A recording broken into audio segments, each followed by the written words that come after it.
سلام كبراتن نايزا يوتيوب channel تخاتلتنا خميت صنحو نزوان زبولكم حصرتن واناون حبريتاتات حزلكم قريب لغو ساب مودا تحبيركم نصنحو اغراوت كالا زي سنتري ابزوصو واحد صبصاب منغستي ارترا نتي اب 2018 مس قدامي منستر ابي احمد تفرم مسمع سلام كم مزحلي بمتقام سراويت بحدش طوري طناخرن زخون يكون حدش وق مدلاوي يقبر كم زلنا قالعو اتصبصاب ارترا بفلاي دحر اتناي تግራይ وق كاب روسيا استعدغو اسميت 15 زامسلو صرا نفرت ሚሳይላት حويسو نوتدراو عقم بعوي تهانጽ كم زلا يتقس እዚ ድማ ምስ ተቀዳሚ ሚኒስተር አብይ አሕመድ ብዛዕባ ቀይሕ ባሕሪ ዝሃቦ ዘሎ መግለጽታት ተደሚሩ ኣመንጎ ክልቲአን ዘሎ ውጥረት ናብ ዝለዓለ ደረጃ ይሰጋግረሎ ምስ ዝተኣሳሰረ ተማጀር ሹም ሰራዊት ምክልኻል ኢትዮጵያ ፊልድ ማርሻል ብርሃኑ ጁላ ናይ ወደ ሕቶን ሓዊሱን ሃገራዊ ረብሓታት ክነኽብር ዝኽእል ሓይልታት ሰራዊት ሃኒፅና ኣለና ክብል ምግላጹ ነቲ ስግኣት ዝያዳ ከም ዘጋደዱ ተንተንቲ ፖለቲካ ይገልጹ። ኣብ ኩናት ትግራይ ብሓደ ተሳቲፎም ንሓይልታት ትግራይ ዝተዋግኡ መንግስቲ ኤርትራን ኢትዮጵያን ምሕዝነቶም ክልሕልሕ ዝጀመረ ድሕሪ ምፍራም ነቲ ኩናት ዘብቅዕ ስምምዕ ፕሪቶሪያ እዩ። ከምኡውን ድማ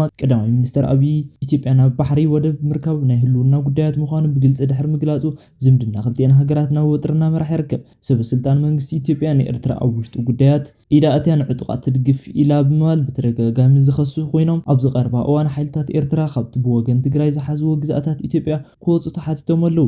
ብተደጋጋሚ ኣብ መንጎ ላዕለዎት ሰብ ስልጣን ክልቲአን ሃገራት ስምዑ ዘለዎ ወጥሪ ዝመልኦም ቃላት ዳግማይ ኩናት ክለዓል ይኽእል እዩ ዝብል ስኽፍታታት ፈጢሩ ይርከብ። ዝስንተር ብቐንዱ ንመዓላ ኩናት ዝግበር ዋሕዚ ገንዘብ ዝከታተል ዘይ መንግስታዊ ትካል ኮይኑ ሕጂ እውን ኣብ ገለ ከባቢታት ትግራይ ገሊኡ ኣብ ኢድ ሰራዊት ኤርትራ ኣብ ዝርከብ ዝግበር ዘይሕጋዊ ምስጋር ወርቂ ሓደገኛ ከም ዝኾነ መልኪቱ። ከምኡውን ኣብ ትግራይ ወረዳ ወጀራት ኣብ መንጎ ሓይልታት ትግራይን ዕጡቃት ሓራ መሬትን ግጭት ከም ዝጋጠመ ቢቢሲ ረጋጊጹ። እቲ ግጭት ብሰሉስ ኣብ ሰዓታት ድሕሪ ቀትሪ ከባቢ ሰዓት 10 ክሳብ 11 ብፍላይ ሰንዓለ ኣብ ዝበሃል ከባቢ እዩ ኣጋጢሙ።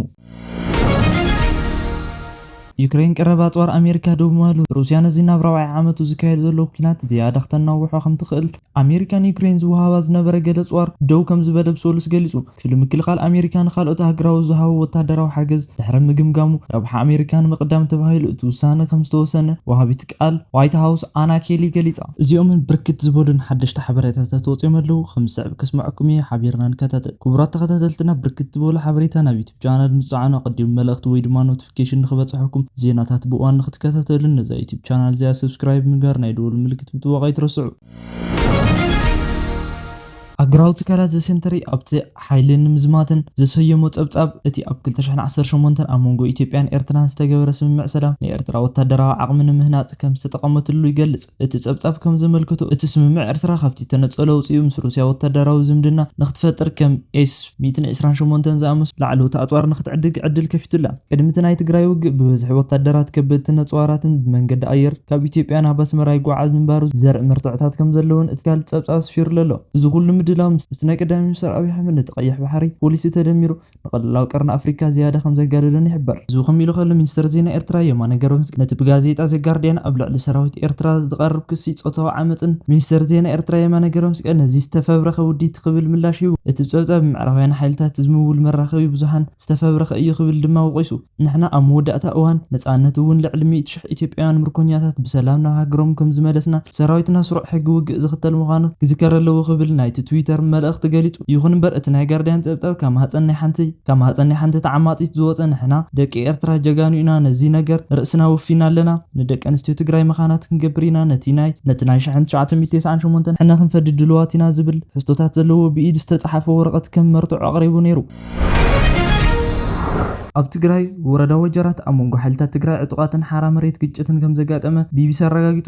እቲ ኩነታት ኣብ ነበረት እቲ ከባቢ ራዕዲ ከም ዝፈጠረን ዓበይቲ ዓዲ ንኽልቲኦም ዕጡቃት ክሸማግሉ ከም ዝፈተኑ እዞም ብረት ዝለዓሉ ዕጡቃት ክሳብ ሕጂ ወግዓዊ ስም እኳ እንተዘይብሎም ብኣብዝሓ ተቓለስቲ ሓራ መሬት ብዝብል እዮም ዝፍለጡ። እቲ ብሰሉስ ኣብ ሰዓታት ድሕሪ ቀትሪ ኣብ መንጎ ሓይልታት ትግራይን ዕጡቃትን ሓራ መሬትን ዘጋጠመ ግጭት እቶም ዕጡቃት ካብ ከባቢታት ዓፋር ናብ ወረዳ ወጀራት ምእታዎም ስዒቡ እዩ ኣጓኒፉ። ብበዝሒ ዘለዎም ዕጡቃት ሓራ መሬት ብሰንበቲ ናብ ሶኒ ኣብ ዘውግሕ ለይቲ ናብ ሰንዓለ ዝበሃል ከባቢ እዮም ኣትዮም ብምእታው ዕጡቃት ሓራ መሬት ናብቲ ከባቢ ዝሓረቑ ሓይልታት ትግራይ ተኪሶም ከም ዝኸፈቱ ነበርቲ እቲ ከባቢ ገሊፆም። ፈትለወርቅ ገብረ እግዚአብሔር ከም ዝበለቶ ዝተፈናቐለ ሓራ ዘይወፀ ህዝብና ኣብ ሽግርን መከራን ኣሎ። እዚ ህዝቢ እዚ መሰሉ ክወሓሰሉ ኣለዎ ብማል ከመይ ገይሩ ውግእ ምድላው ይኸውን። እዚ ንህዝቢ ትግራይ ንምጽላም ዝካየድ ዘሎ ዘመተን ክንግንዘቦ ይግባእ። መሰሉ ሕሊፉ ዘይህ ህዝቢ ሓደ ኮይኑ ዘልዩ ነገር ከም ዘምጽእ ተፈናቒሉ ዘሎ ህዝብና ናብ ቦትኡ ክምለስ ኣለዎ ብምባል ከመይ ገይሩ ውግእ ምድላው ይኸውን ክብላ ገሊፀን ኣለዋ።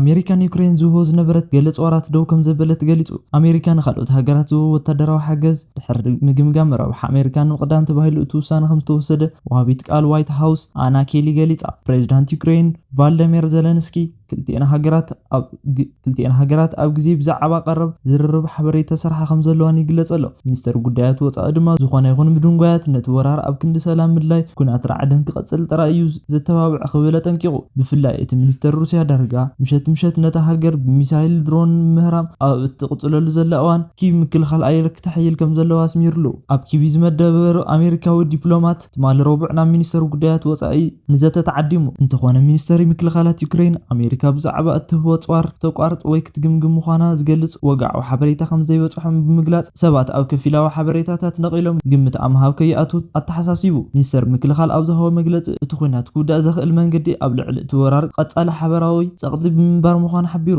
ኣብ መወዳእታ መዓልትታት ናይ ዝሓለፈ ሰሙን ሙሉእ ወራር ሩስያ ኣብ ዝጀመረትሉ እቲ ዝዓበየ መጥቃዕትታት ኣየር ምዃኑ ዝተነገረሉ ክትምክት ክኢላ ልዕሊ 500 ድሮናት ባለስቲክ ክሩዝን ሚሳይላት ናብ ከተማታት ከም ዝተወንጨፈ ተገሊጹ። ሩስያ ኣብ ለካቲት 2022 ሙሉእ ወራር ኣብ ትጅምረሉ እንዳሓር ኣሜሪካ $10 ቢልዮናት ዝግመቱ ወተሃደራዊ ሓገዝ ናብ ዩክሬን ብምልኣኽ መኽዘነ ጸዋራት ትሕዝቶን ኣዝዩ ይጎድል ምህላውን ኣብ ምሕዳር ትራምፕ ዝርከቡ ገለ ሰበስልጣን ስኽፍታታት ክገልጹ ጸኒሖም እዮም። ክረምሊን ብወገና ነቲ ምንካይ ቀረባ ጸዋር ዝገልጽ ዜናታት ብሓጎስ ብምቕባል ዋሕዚ ኣጽዋርን ናብ ዩክሬን ምቕናስ እቲ ግጭት ብቕልጡፉ ንኸብቅዕ ሕግዞ እዩ ኢላ።